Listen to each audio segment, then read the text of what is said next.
Hello everyone. True IAS में आप सभी का स्वागत है।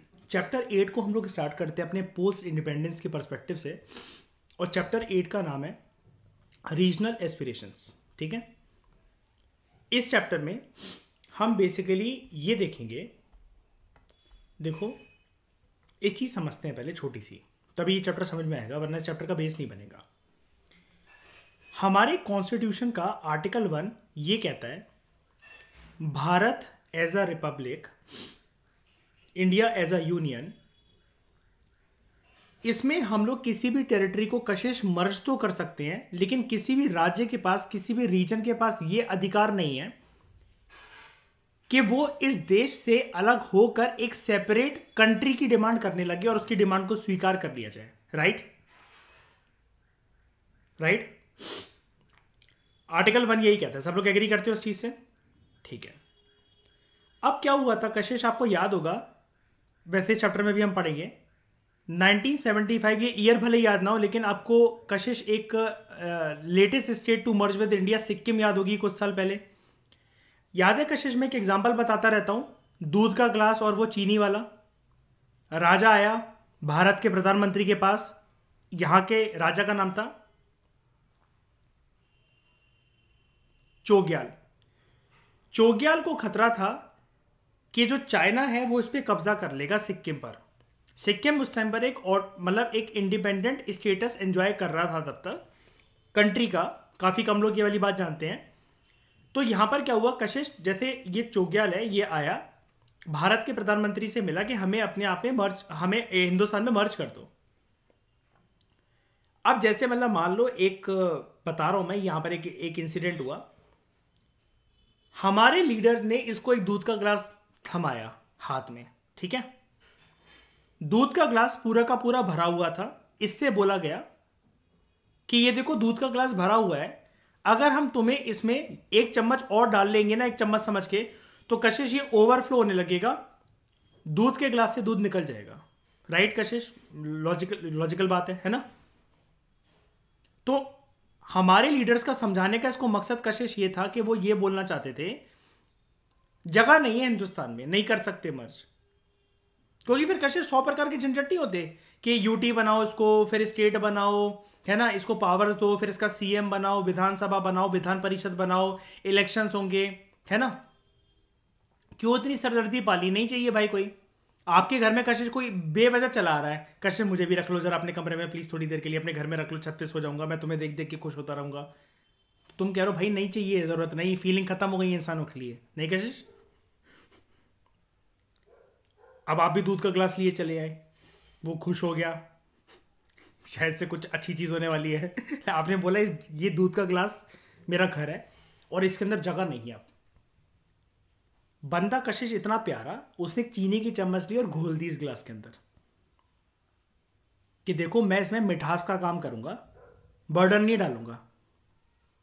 और फिर कशिश आप अपना डोपामीन तो जानते ही हो खुशी का, है ना।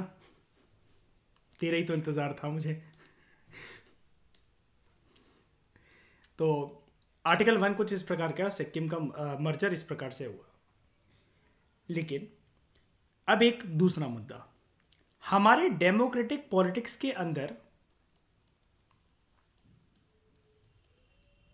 शुरू से कशिश ईशा कुछ ऐसे लोग रहे हैं जिनको हम जानते हैं, मतलब कुछ रीजन्स ऐसे रहे हैं, उन रीजन्स में कुछ लोग ऐसे रहे हैं कशिश जिनको ये लगता था कि ये डेमोक्रेसी का कंसेप्ट बेकार है, नेता वगैरह कुछ नहीं करते हैं, ये सिर्फ पैसा खाते रहते हैं। और वो डेमोक्रेसी से इतना त्रस्त आ गए थे कि उनकी ज़मीन से उनको जब खदेड़ कर भगाया गया, उनका रिहेबिलिटेशन भी नहीं हुई, जब उनको डिस्प्लेस कर दिया गया, उन्होंने लोकतंत्र के खिलाफ कशिश, डेमोक्रेसी के खिलाफ हथियार उठा लिए। इस प्रकार की मूवमेंट आपको याद होगी कशिश, हमने पढ़ी थी नक्सलाइट मूवमेंट, नक्सलवादी मूवमेंट, ठीक है। चैप्टर आई थिंक पता नहीं 5th में थी या 6th में थी, ऐसी किसी में थी, इसी बुक की बात कर रहा हूं मैं। अब क्या हुआ कि कुछ लोग जो हैं ईशा, वो हथियार उठाने के लिए रेडी थे, मतलब कि हमें देश में ऐसे नहीं रहना, हमारी अलग व्यवस्था होनी चाहिए। ये चैप्टर उसी घटनाक्रम को आगे कंटिन्यू करेगा। ये आपको ये बताएगा लोकतंत्र के अंदर कुछ कम्युनिटीज, कुछ लोग नहीं, नक्सलवादी या फिर कोई भी एक लोग हैं जो कि देश से बगावत करके अलग होना चाह रहे हैं, यहां पर लोग नहीं है।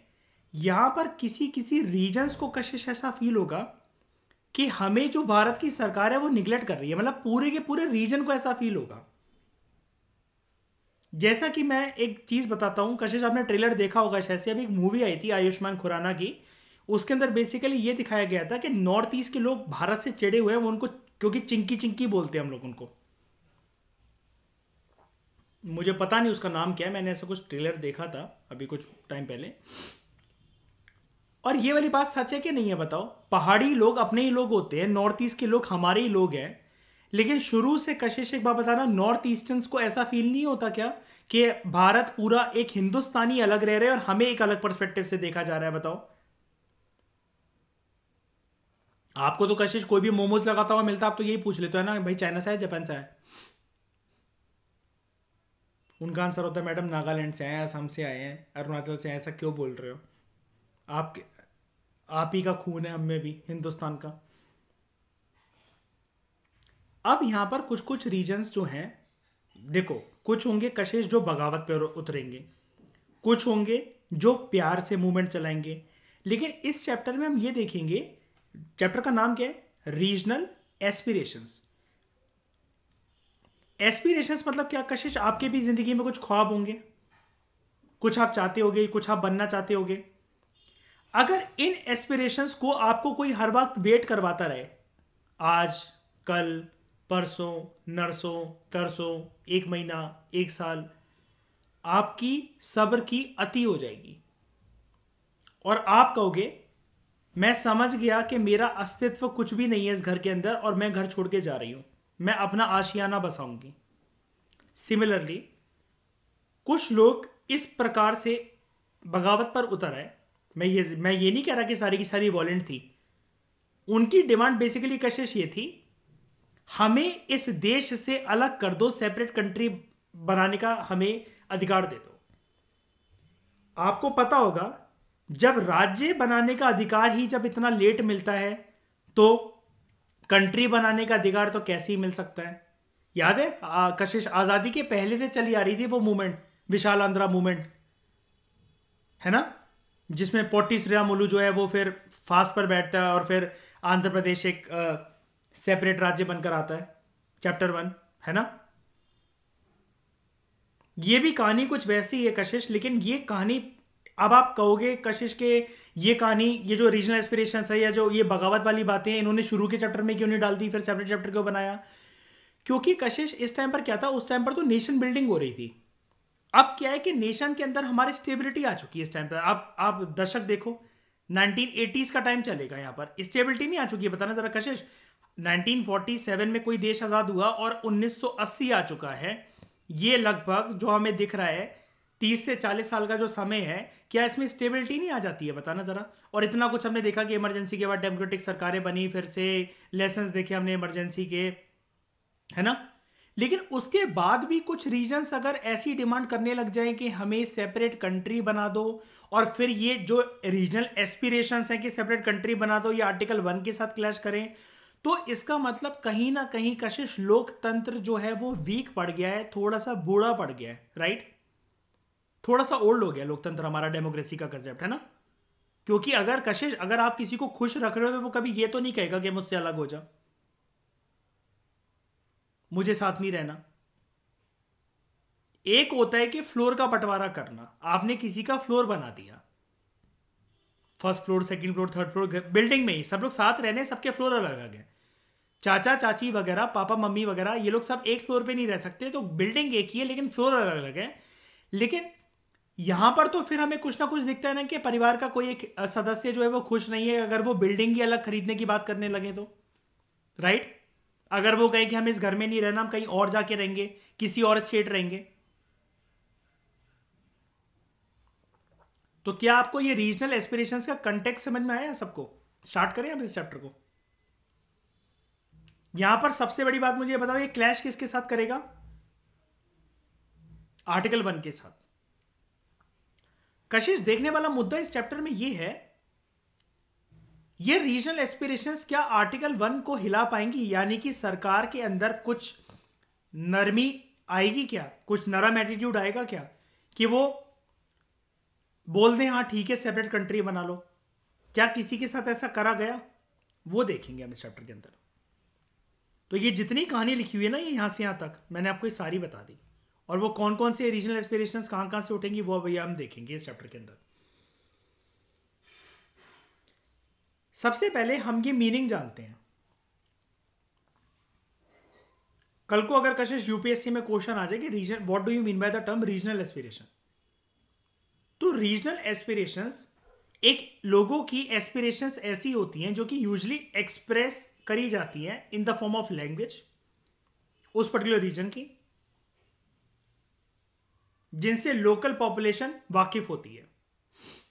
एक्सप्रेस तो ऐसी करी जाती है।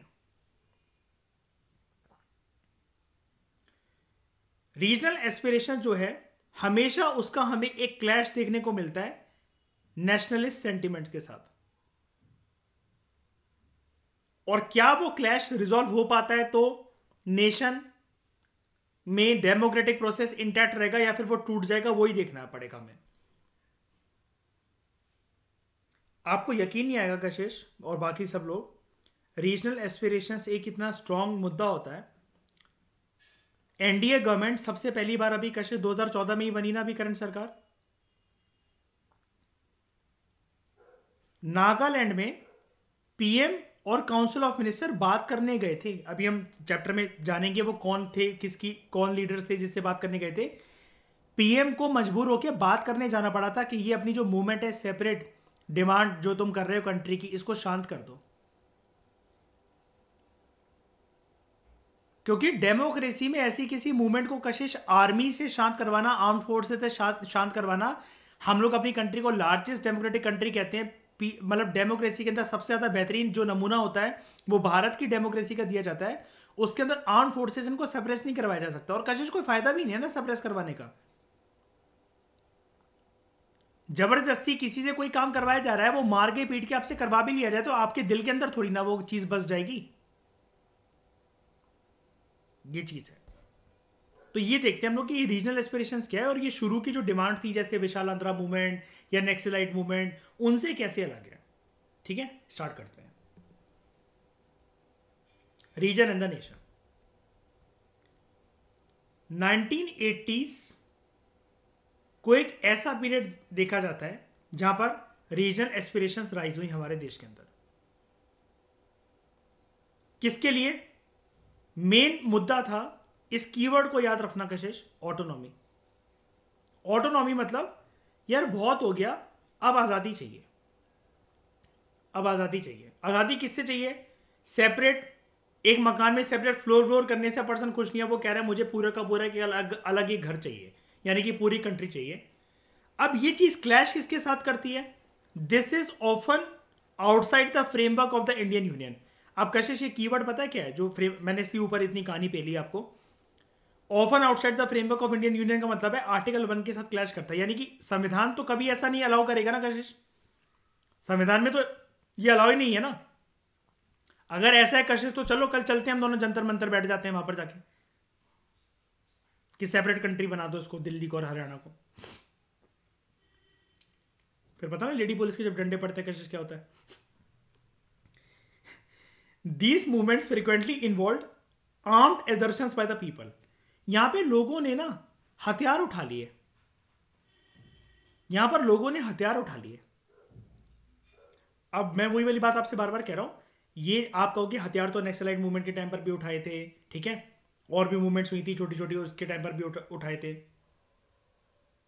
लेकिन यहां पर हुआ क्या, डर को जितना दबाओ ना तो इंसान उतना बेशरम बन जाता है। गवर्नमेंट ने इस आर्म्ड एक्सर्शन को रिप्रेस करने की कोशिश करी। जब रिप्रेस करने की कोशिश करी तो उस राज्य में, उस रीजन में जो पॉलिटिकल व्यवस्था थी, जो इलेक्टोरल व्यवस्था थी, वो चरमरा गई, वो फेल हो गई। इसका कहने का मतलब क्या है, इस अंग्रेजी का मतलब क्या है? कोलैप्स हो गई पॉलिटिकल और इलेक्टोरल प्रोसेस। यानी कि कशिश गवर्नमेंट ने जब आर्म फोर्सेस वहां पर यूज करी ना उन मूवमेंट को सप्रेस करने के लिए, तो कमिंग चुनाव के अंदर सरकार जो पार्टी जिसकी चल रही थी वो आ ही नहीं पाई। पूरे के पूरे स्टेट में स्टेट गवर्नमेंट ही चेंज हो गई। और आप देखोगे कशिश, पता है अभी हम चलेंगे कि स्टेट पर, असम पर चलेंगे अभी हम इस चैप्टर के अंदर। कशिश, कॉलेज के स्टूडेंट्स ने सरकार बना ली थी और पहली बार यंगेस्ट चीफ मिनिस्टर हमारे देश में एक कॉलेज पास आउट स्टूडेंट था।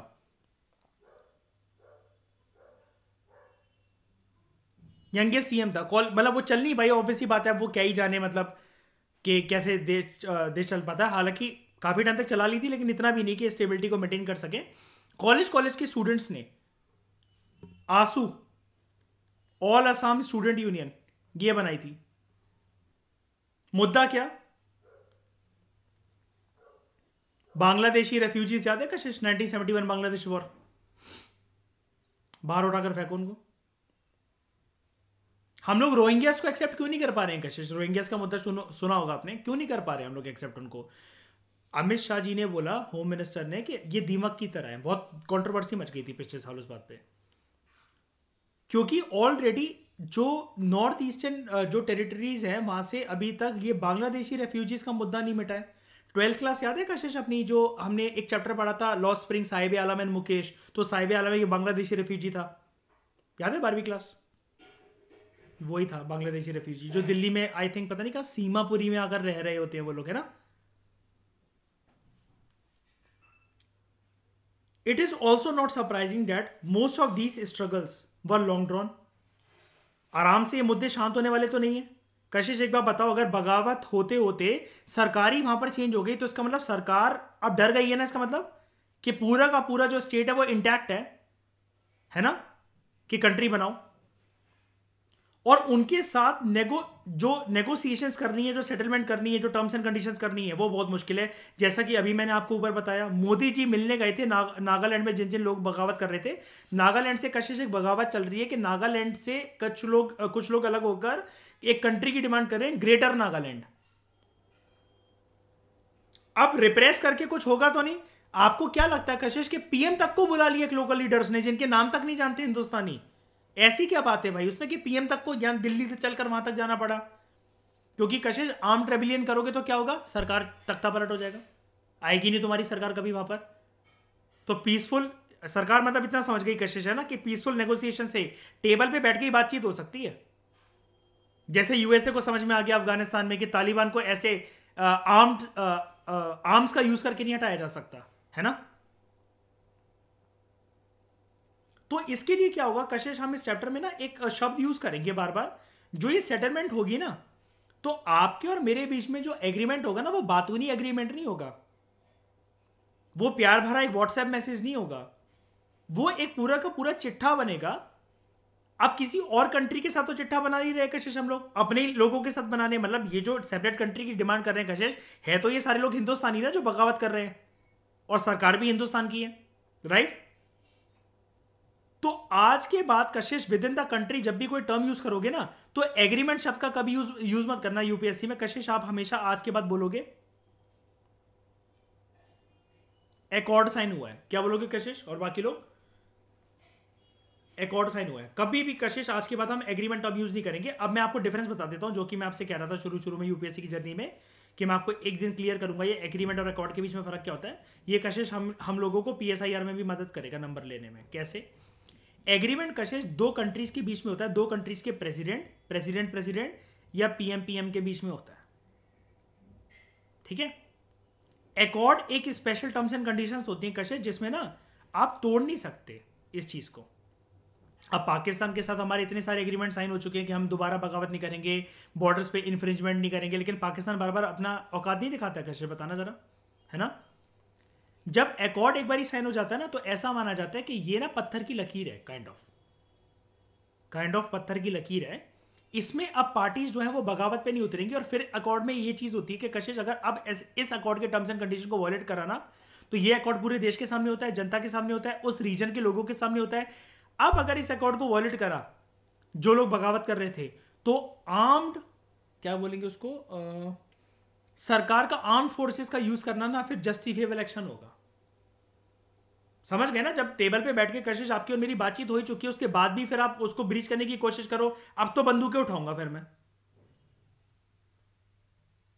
And that will be legal. तो आज के बाद आप टर्म यूज करोगे, मैं पिंक कलर से मार्क कर रहा हूं इसे, यहां पर देख लो, एकॉर्ड। अब एकॉर्ड आप कहोगे कशिश नॉर्मल एग्रीमेंट क्यों नहीं होता, इसमें क्या क्या स्पेशल बात होती है?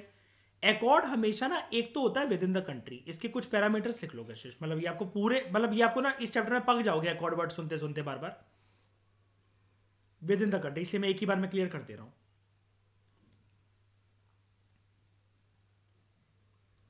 एक तो विद इन द कंट्री होता है। अब विद इन द कंट्री होता है तो ऐसा नहीं कि आप और मैं घर पे बैठ के चाय पी रहे हैं और उसमें अकॉर्ड साइन कर रहे हैं अपना, उसमें अथॉरिटीज कौन कौन होनी चाहिए? अथॉरिटीज कशिश अकॉर्ड में होती है सेंट्रल गवर्नमेंट, ये मस्ट होनी चाहिए, और दूसरे कोई भी अन्य groups, central government versus groups, और इन ग्रुप्स को कहा जाता है कशिश, इनके लिए टर्म यूज करी जाती है, इनके लिए कशिश टर्म यूज करी जाती है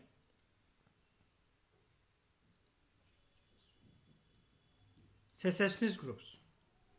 रेबेलियंस तो ऐसा है कि आप और मैं रेबेल कर रहे हैं तो अर्पित जंतर मंतर भी जा सकते हैं, कहीं पर भी जा सकते हैं, बगावत करके मोर्चे निकाल सकते हैं, पत्थरबाजी कर सकते हैं, नारेबाजी कर सकते हैं, काला झंडा ला सकते हैं। सेसेशनिस्ट ग्रुप्स में कशिश स्पेशल बात ये होती है, दो चीज़ होती हैं, याद है कशिश वो इंस्ट्रूमेंट का नाम क्या था? Instrument of accession. कहानी याद है, सरदार वल्लभ भाई पटेल, महाराजा हरि सिंह और ये सब 500 से इंस्ट्रूमेंट एक्सेशन। एक्सेशन मतलब क्या? आओ मैं तुम्हें एक्सेप्ट करता हूं। दूसरा वर्ड होता है सेसेशन,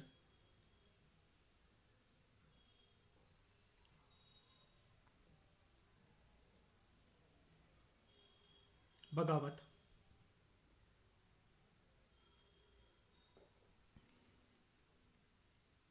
सेसेशन में क्या होता है, जो लोग अपने देश से अभी तक प्यार कर रहे होते हैं तो उनका जो प्रेम होता है कशिश देश के लिए, वो कुछ ऐसा हो जाता है। अब जब दिल किसी का टूटता है ना, तो फिर पर्सन कहता है मुझे तो नहीं रहना यहां पर, और इसलिए सेसेशन के अंदर जनरली एक जो सबसे बड़ी डिमांड उठती है, ये मैं मजाक नहीं कर रहा हूँ, मतलब ये सच में बता रहा हूँ मैं, ऐसा ही होता है। कहीं आप सोचो दिल बना दिए तो कंसेप्ट कुछ हंसी मजाक सा समझा रहे होंगे, इंपॉर्टेंट है ये। सेसेशन में एक सबसे बड़ी डिमांड ये होती है,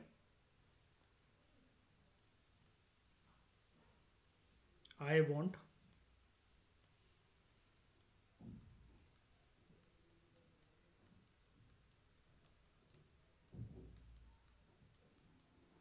सेपरेट नेशन स्टेट।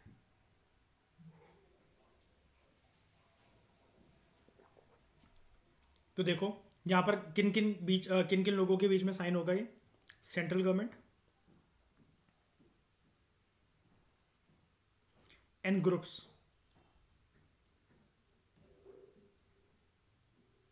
कौन से ग्रुप्स?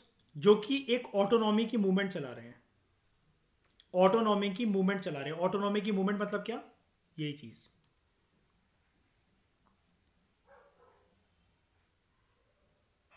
इसलिए मैंने सारी चीजें क्लियर कर दी। इस पेज को कशिश और बाकी लोग मत भूलना प्लीज, कशिश बिल्कुल मत भूलना इस पेज को, जो मैंने अभी यहां पर इंफॉर्मेशन दी है ना, इसी के बेसिस पर पूरा चैप्टर का एक ही फ्लो खत्म, मतलब एक ही फ्लो में पूरा चैप्टर खत्म हो जाएगा। कशिश अलग अलग रीजन्स के नाम होंगे, अलग अलग बंदों के नाम होंगे कि कौन बगावत कर रहा था, उनका लीडर कौन था, पार्टी क्या थी, लेकिन पूरा यही फ्लो है पूरे चैप्टर का। इसके अलावा कुछ नहीं है चैप्टर के अंदर, कुछ भी नहीं है। ये जो अकॉर्ड्स हैं, these accords were reached after a process of dialogue, जिसमें हम सरकार जो है इन ग्रुप्स के साथ प्रोसेस ऑफ डायलॉग मतलब टेबल पे बैठ के बातचीत होगी, जिसमें सरकार का मकसद ये होगा, एम ही होगा कि ये जो कंटेंशियस इश्यूज हैं इसको भी रिजॉल्व करना है कॉन्स्टिट्यूशनल फ्रेमवर्क के अंतर्गत। इसका मतलब क्या है यार, ये देखना है कि ये तो भाई मानने को तैयार ही नहीं है कि सेपरेट नेशन के अलावा हम तो कुछ और डिमांड मानेंगे ही नहीं, हमें हराम है और कोई डिमांड मानना, लेकिन ये हमारे कॉन्स्टिट्यूशनल फ्रेमवर्क को कि हम लोग एक्सेप्ट तो कर सकते हैं किसी भी टेरिटरी को, लेकिन किसी भी एक पर्टिकुलर टेरिटरी को एक नेशन स्टेट का दर्जा नहीं दे सकते। नेशन स्टेट का दर्जा नहीं दे सकते हैं। No region territory has a right to secede from India because India is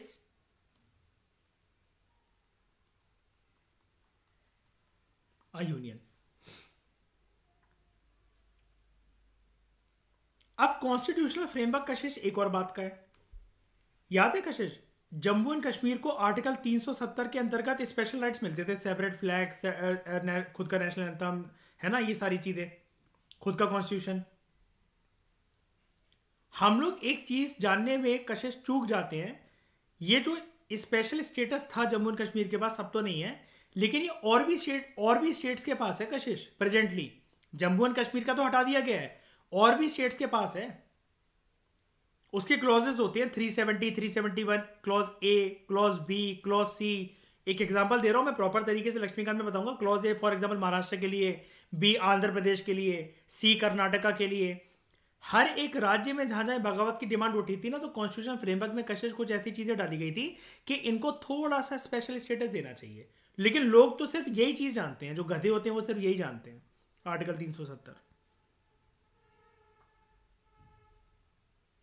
Jammu and Kashmir कोई बहुत बड़ा मुद्दा नहीं था, वो अलग चीज थी कि खुद का कॉन्स्टिट्यूशन वगैरह वो था। स्पेशल स्टेटस ज्यादा एंजॉय करता था, लेकिन स्पेशल स्टेटस अन्य 11 राज्यों के पास भी है। अब ये कब डाला गया? ये इसी कॉन्स्टिट्यूशन फ्रेमवर्क में।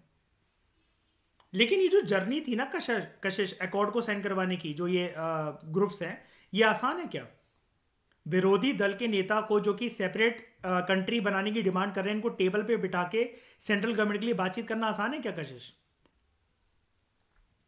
ये चीज काफी उथल पुथल वाली होती थी। It was very tumultuous and often वॉलेंट।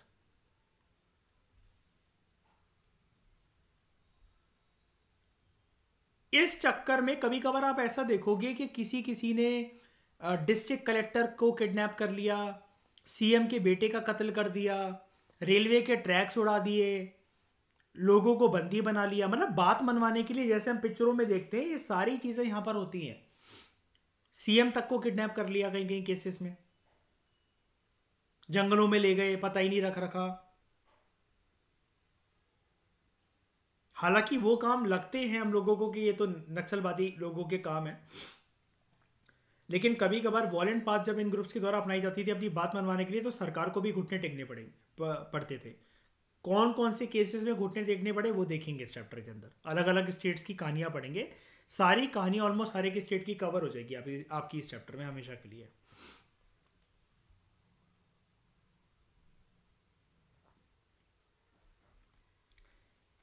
Indian approach.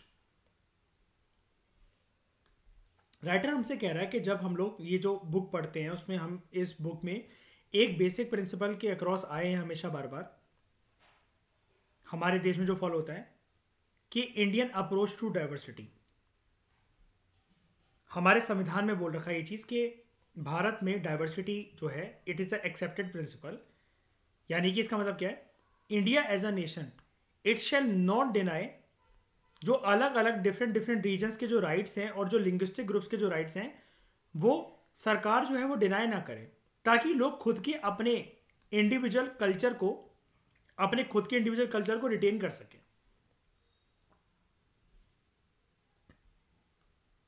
क्योंकि कशिश ऐसा तो नहीं होना चाहिए ना कि कल को, जैसे मतलब मान लो 1 करोड़ लोग हैं और 10 लोग ऐसे बचे जिनका यूनिक कल्चर है, तो क्या इनको 10 को हम ये बोलेंगे कशिश के इन 1 करोड़ वालों का जो मेजोरिटी जनसंख्या है, उसका उनका कल्चर अपना लो, उनकी लैंग्वेज अपना लो? बताओ।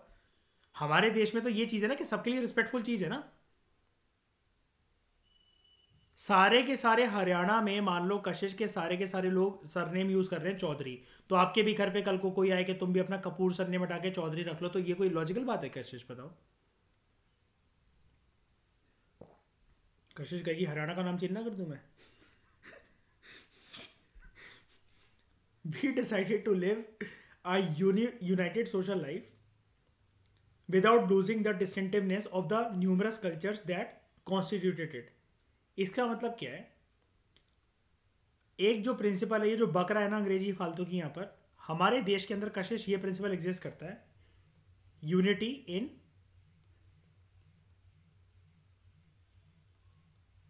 डाइवर्सिटी। कि मतलब जैसा कि यहां पर ये लिख रखा है कि हम लोग सब एक सोशल लाइफ का पार्ट है, और सारे कल्चर्स हो सकता है, सारे लोग अलग अलग डिस्टिंक्टिव कल्चर आइडेंटिटी से आते हो, इनन्यूमरेबल कल्चर्स है हमारे देश में, लेकिन फिर भी ये सारे लोग, ये सारे कल्चर, ये सारी कम्युनिटीज यूनाइटेड है। और यही ब्यूटी है हमारे इंडियन नेशनलिज्म की, कि हम इस यूनिटी के प्रिंसिपल में और डाइवर्सिटी के प्रिंसिपल में एक बैलेंस बनाते हैं। यानी कि कशिश, ये जो सीसॉ है ना, ये कभी ऐसा नहीं जाता, ये कभी ऐसा नहीं जाता, ये हमेशा ऐसा रहता है। इस चैप्टर के अंदर हम क्या पढ़ने वाले हैं आगे कशिश, कि जब ये सीसॉ या तो सिचुएशन 1 हुआ या 2 हुआ, तो इसको, ये जो बेस्ट सिचुएशन है ऐसा कैसे बनाया गया, ऐसा कैसे रिस्टोर करा गया सिचुएशन 1 को या सिचुएशन 2 को, जब ये यूनिटी एंड डाइवर्सिटी का कंसेप्ट जो चरमराया कि कई लोग भाई नाराज ही हो गए ना इसका मतलब देश से। अगर हम इसको नॉर्मल भाषा में बोलें कशिश, तो कई लोग बगावत इसलिए कर रहे हैं क्योंकि वो नाराज हो गए कि लोकतंत्र के अंदर सरकारों ने जितना हम पर भी ध्यान देना चाहिए उतना नहीं दिया। अब the nation would not mean the negation of the region, यानी कि राइटर आपसे बोल रहा है कि किसी कंट्री बन जाने का मतलब ये नहीं होता है, कंट्री बन जाना मजाक नहीं होता, आप किसी रीजन को निगलेक्ट करके नहीं चल सकते हो। और यहां पर जो हमारी अप्रोच थी कल्चरल डाइवर्सिटी को सज के संवार के रखने की, वो ये जो डाइवर्सिटी का प्रिंसिपल है जो अभी तक हम 1947 से इतना प्राउड फील करते चले आ रहे थे, इतना उसको संवार कर रख रहे थे, अब ये 1980s के दशक में एक थ्रेड बन जाएगा हमारे नेशन के लिए। हमारी अप्रोच बहुत अलग थी। बड़े सारी यूरोपियन कंट्रीज, कशिश याद है सेकंड चैप्टर हमने पढ़ा था कि नेहरू जी के ऊपर ब्लेम लगाया गया था कि नेहरू फेल कर जाएंगे और उनको इतिहास को जवाब देना पड़ेगा कि ये लार्जेस्ट जो टेस्ट कर रहे हैं डेमोक्रेसी की से, है ना, टिक नहीं पाएगी, अच्छी अच्छी कंट्रीज में फेल कर गई। हमने सारे क्रिटिक्स को रॉन्ग प्रूफ कर दिया था। हमारा कॉन्स्टिट्यूशन कशिश एक बार बताओ आज भी वही है जो पहले था, है ना, उसके कुछ कुछ चीजें चेंज हुई हैं लेकिन आज भी वही है।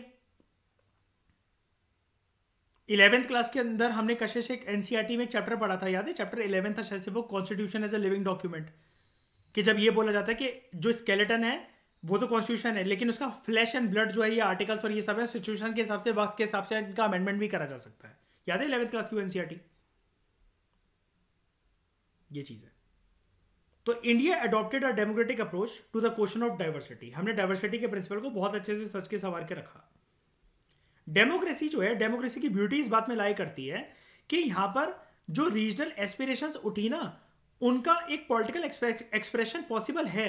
डेमोक्रेसी इतनी विंडो अलाउ करता है, इतना दरवाजा अलाउ करता है। इस लाइन का इस अंग्रेजी का मतलब क्या है, यानी कि अगर कुछ लोग अगर कशिश चिढ़ गए हैं तो सरकार के सामने वो एक अपनी बात को रख सकते हैं कि हमें ये चीज पसंद नहीं आ रही लोकतंत्र में, इस रीजन पे तुम ज्यादा ध्यान दे रहे हो, हमारी रीजन पे नहीं दे रहे हो, इस कम्युनिटी पे ज्यादा ध्यान दे रहे हो, उस पे नहीं दे रहे हो। उनका कल्चर कल्चर, हमारा कल्चर क्या है। लेकिन हमें कैसे भी करके कशिश उनको ना एंटी नेशनल नहीं देखना होता है। घर के कुछ लोग अगर रूठ गए हैं तो उनको ऐसा नहीं है कि इनकाउंटर कर दिया जाएगा या मार दिया जाएगा। इसलिए नक्सलाइट्स के साथ डील करने की एक अलग ही अप्रोच होती है। याद है कशिश, मैंने बताया था आपको कि मैं सेंट स्टीफेंस का जो इंटरव्यू था 12th के बाद, तो उसमें जो डीन था वो इसी बात से हिल गया था। अब मैं भाई जोशीला नौजवान, तो वो बोलते नक्सलाइट्स की समस्या को कैसे दूर करोगे। मैंने बोला मुझे आईपीएस बनना है, तो कैसे कहते कैसे दूर करोगे। मैंने कहा encounter is the only solution. Select ही नहीं करा मुझे। फिर बाद में मुझे समझ में आया कशिश के दिल में जो भी भावना हो लेकिन जबान पर नहीं आनी चाहिए।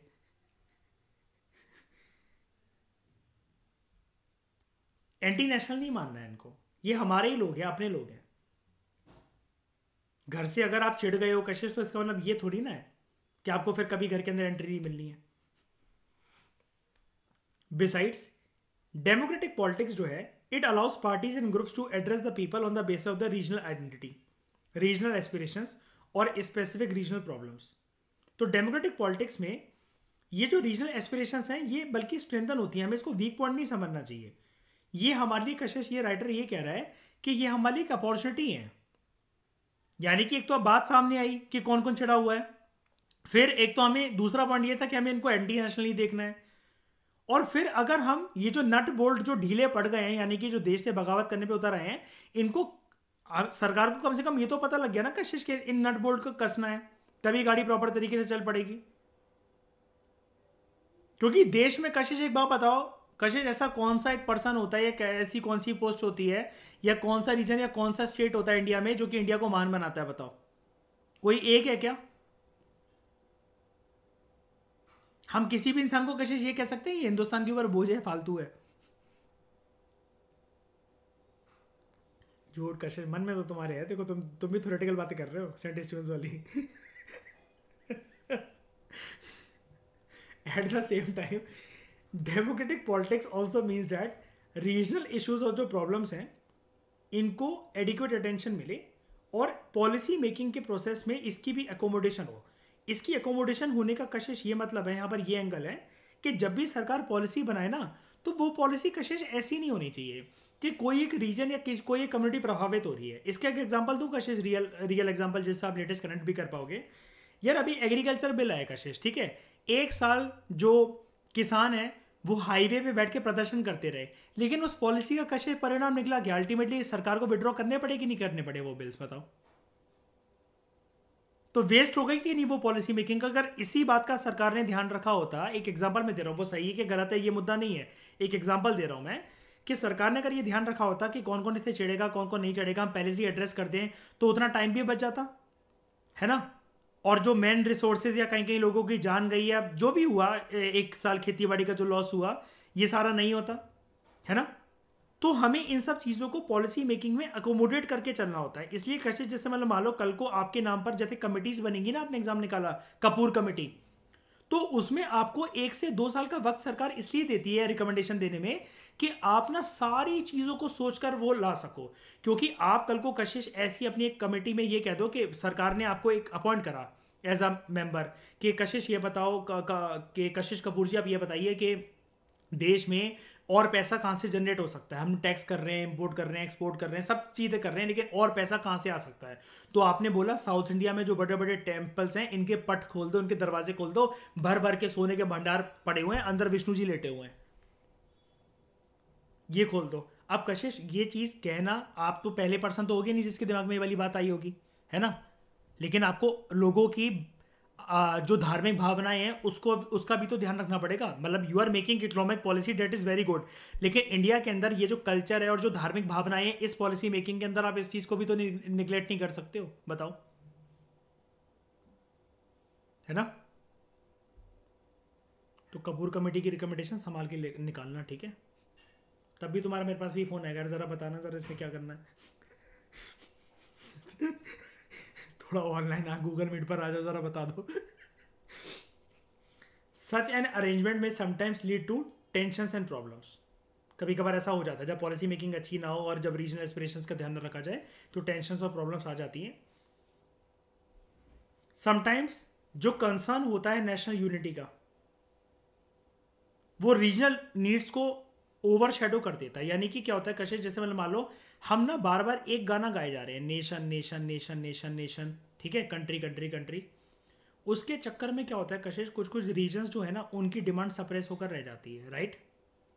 अब हो सकता है कि इनकी डिमांड जो है ना वो एक स्पेसिफिक नेचर की डिमांड हो।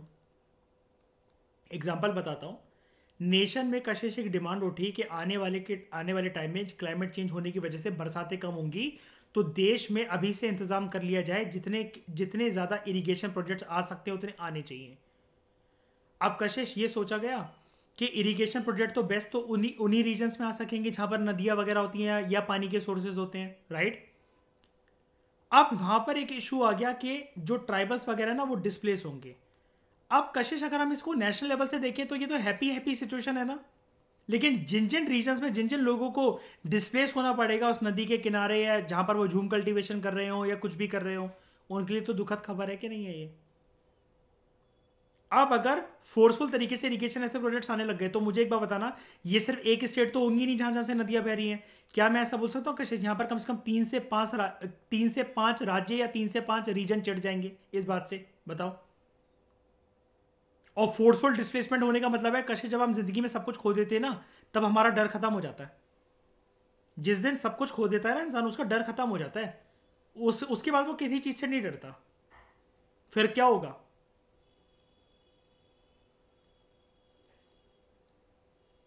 कोई बात नहीं, मेरा तो सब कुछ हो ही गया है, लेकिन मैं शमशान घाट जाते जाते सबको साथ लेकर जाऊंगा।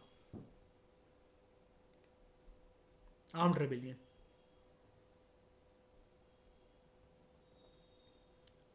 Regional needs and aspirations. At other times, a concern for region alone may blind us to the larger needs of the nation. कभी कभार ये भी हो जाता है, दूसरी सिचुएशन वो आपसे बोल रहा है कि अगर एक रीजन पर हम स्पेसिफिक कंसर्न जताएं सिर्फ अलोन, तो वो हो सकता है नेशन की जो लार्जर नीड्स हैं उसको ओवरशैडो कर दे।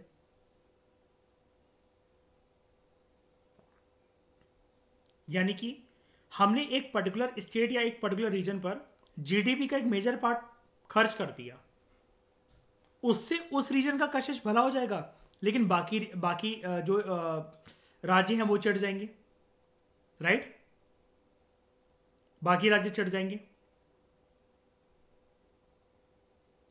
अब कशिश, इसका मतलब ये चीज समझ में आ रही है ना, हम पूरा पूरा अटेंशन देश को नहीं दे सकते और पूरा पूरा अटेंशन रीजन को नहीं दे सकते, इसलिए मैंने वो सीसॉ बनाई थी। तो कशिश, इसके बीच में बैलेंस हमेशा ये करना मुश्किल है ना, ये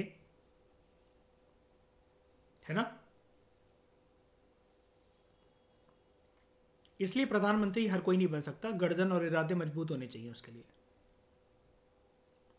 therefore political conflicts over issues of power of the region, उनके राइट्स, वहां पर रहने वाले लोगों के, कम्युनिटीज के, और एक मुद्दा सेपरेट एग्जिस्टेंस का। सेपरेट एग्जिस्टेंस का मतलब कशिश यहाँ पर दो चीजें निकल कर आती है।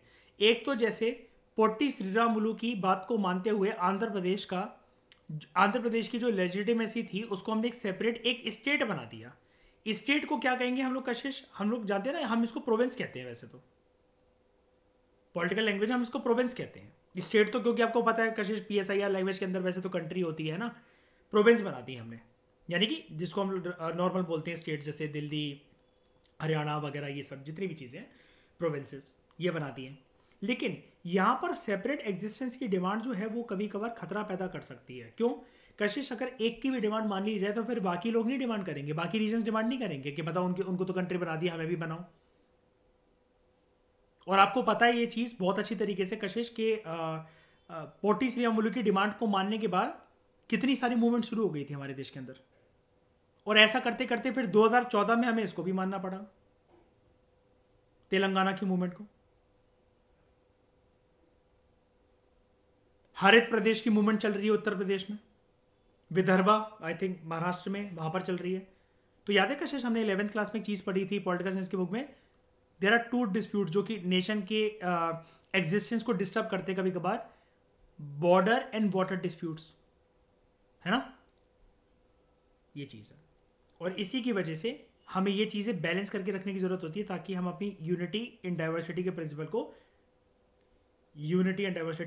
को इतनी रिस्पेक्टफुल तरीके से बैलेंस कर सके कि हमारी यूनिटी रिटेन रहे, बरकरार रहे।